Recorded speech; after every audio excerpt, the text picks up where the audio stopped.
ഇനി നമുക്കൊരു ബോ ക്ലിപ്പ് ഉണ്ടാക്കാം. ഈ ഒരു ഫാബ്രിക്കിൻ്റെ അറ്റം പ്ലെയിൻ ആയതുകൊണ്ട് 2 റെക്ടാങ്കിൾ കട്ട് ചെയ്തെടുത്തിട്ടുണ്ട്.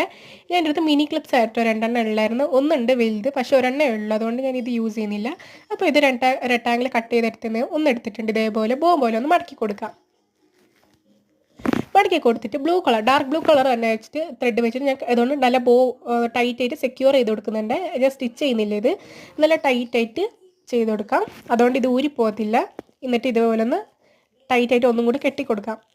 അതിനുശേഷം ഞാൻ എപ്പോഴോ വാങ്ങിച്ച വെച്ചൊരു പെർമനൻറ്റ് മാർക്കർ ഉള്ളതുകൊണ്ട് നമ്മുടെ ഈ ഒരു സിൽവർ കളർ ഹൈഡ് ചെയ്യാൻ പറ്റിയ കേട്ടോ. ഇതൊക്കെ നമ്മൾ ഇതിന് മുകളിൽ ഫിക്സ് ചെയ്യാൻ പോയപ്പം ഇതിൻ്റെ അടിഭാഗത്ത് കൂടെ നമുക്ക് ആ സിൽവർ കാണാം. അതൊന്ന് ഹൈഡ് ചെയ്യാൻ വേണ്ടിയിട്ട് ഞാനിവിടെ ബ്ലൂ കളർ പെർമനൻറ്റ് മാർക്കർ എടുത്തിട്ട് അതൊന്ന് ചെയ്ത് കൊടുക്കുന്നുണ്ട് ഇതുപോലെ. അതിനുശേഷം ഇതൊന്ന് ഒട്ടിച്ചു കൊടുക്കാൻ വേണ്ടിയിട്ട് ഞാൻ ക്രാഫ്റ്റ് ഗ്ലൂ നോക്കിയപ്പോൾ എൻ്റെ അടുത്തുണ്ടായിരുന്നു. ഞാൻ ഫെവിക്കോൾ വെച്ചിട്ട് ഒട്ടിക്കേണ്ട അവസ്ഥ വന്നു കേട്ടോ.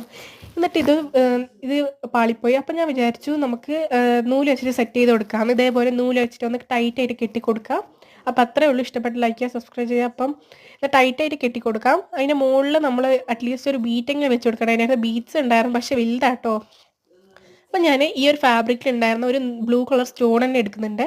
ആ സ്റ്റാറുടെ മുകളിൽ ഈ ഒരു സ്റ്റോൺ തന്നെ ഞാൻ പറിച്ച് ഒട്ടിച്ച് കൊടുക്കുന്നുണ്ട്. അപ്പോൾ ഇഷ്ടപ്പെട്ട ലൈക്ക് ചെയ്യുക, സബ്സ്ക്രൈബ് ചെയ്തപ്പോൾ ഇതാട്ടോ ഫൈനൽ ലുക്ക്. ബൈ. അപ്പോൾ അടുത്ത വീഡിയോ കാണാം.